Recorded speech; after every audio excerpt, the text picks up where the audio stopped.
And as I said in Kyiv 3 weeks ago, this supplemental funding will ensure Putin faces some nasty surprises on the battlefield.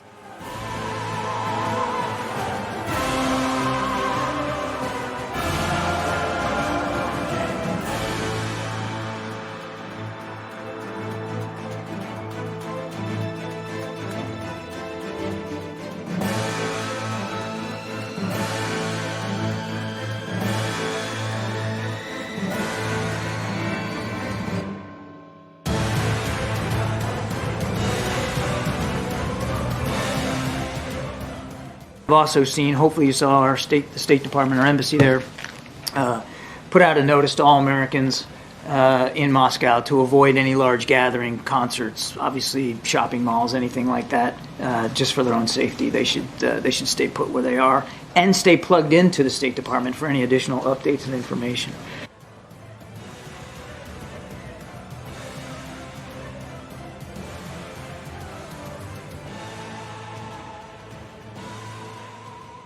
In Moscow to avoid any large gathering, concerts, obviously shopping malls, anything like that.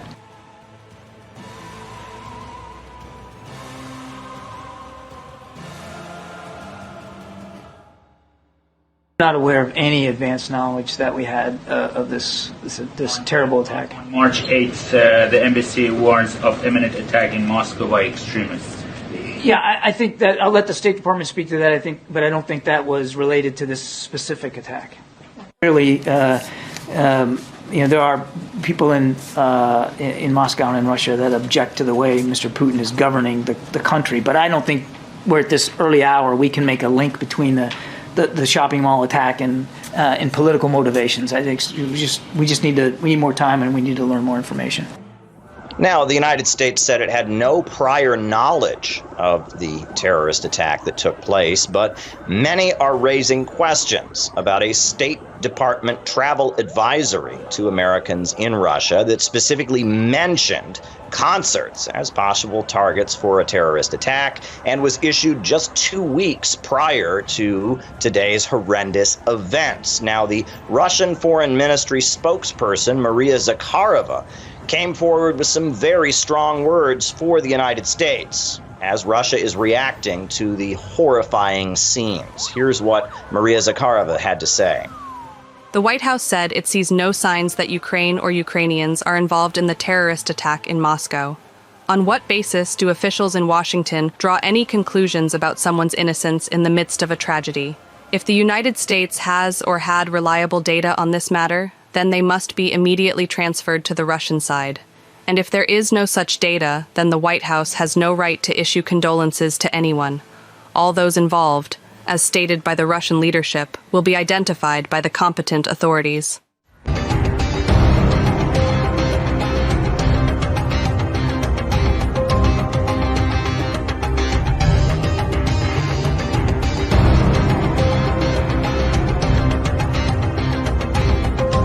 We still don't know how many attackers there were.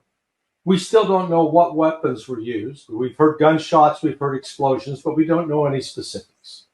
And yet the State Department's out saying, Ukraine didn't do it. Ukraine didn't do it. No, they know, because they know that Ukraine did. And here's how we know. March 7th, the United States Embassy, Moscow, and the UK Embassy, Moscow, issue a warning to a travel advisory to all Americans and British citizens.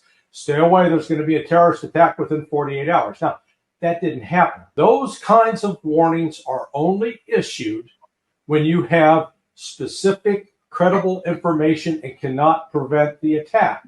So this means the United States knew that Ukraine had something in the pipeline. They knew they had some idea what they're going to do. And the odds are that not only did Ukraine do it, but they did it with weapons and assistance provided by the United States. Oh, that's what's got the White House scared to death. What's critical right now is to make sure that those who are behind this bloodbath are not allowed to do so again. We will be investigating this terrorist attack, and we already have some results. All the 4 perpetrators were directly involved, who were gunning people down, killing people. They were found and apprehended.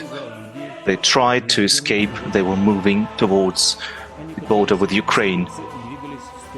And we have data that suggests that they were about to be moved towards the territory of Ukraine by those in Ukraine.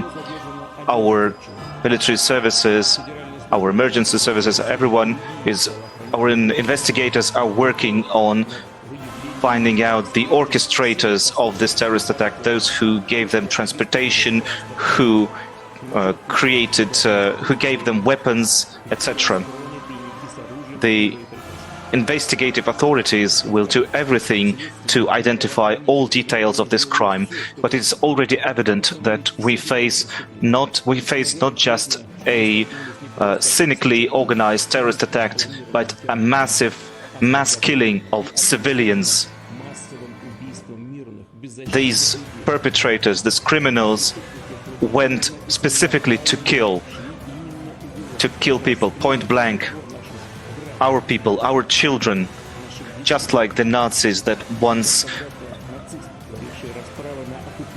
killed our people during the war, they do the same.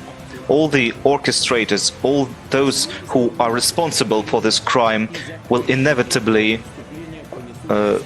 be found responsible. They will pay. We will identify everyone who stands behind these terrorists, and they will pay. This is a strike against Russia. We know what terrorist threat means, and we expect that other nations that share our pain will cooperate with us, and we will stand united against this common enemy, international terrorism, no matter where it shows its ugly head. These terrorists have no nationality, and there's only one future for them: retribution and oblivion.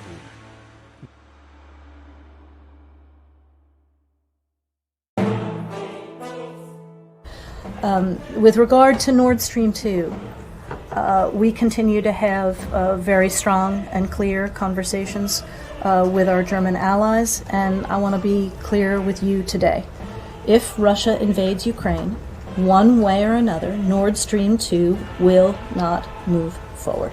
If Russia invades, that means tanks or troops crossing the border of Ukraine again. Then there will be no longer a Nord Stream 2. We will bring an end to it. How will you do that exactly, since the project and control of the project is within Germany's control? We will, I promise you, we'll be able to do it.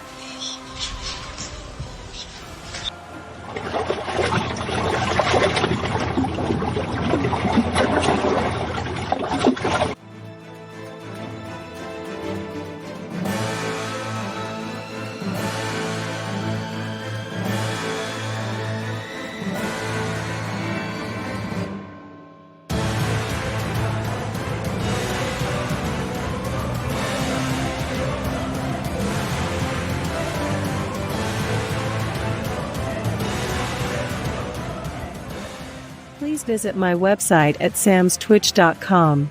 My Twitter profile is at samstwitch_sam. My YouTube channel is at youtube.com/samstwitch. I post videos that I cannot post on YouTube on my BitChute channel at bitchute.com/samstwitch.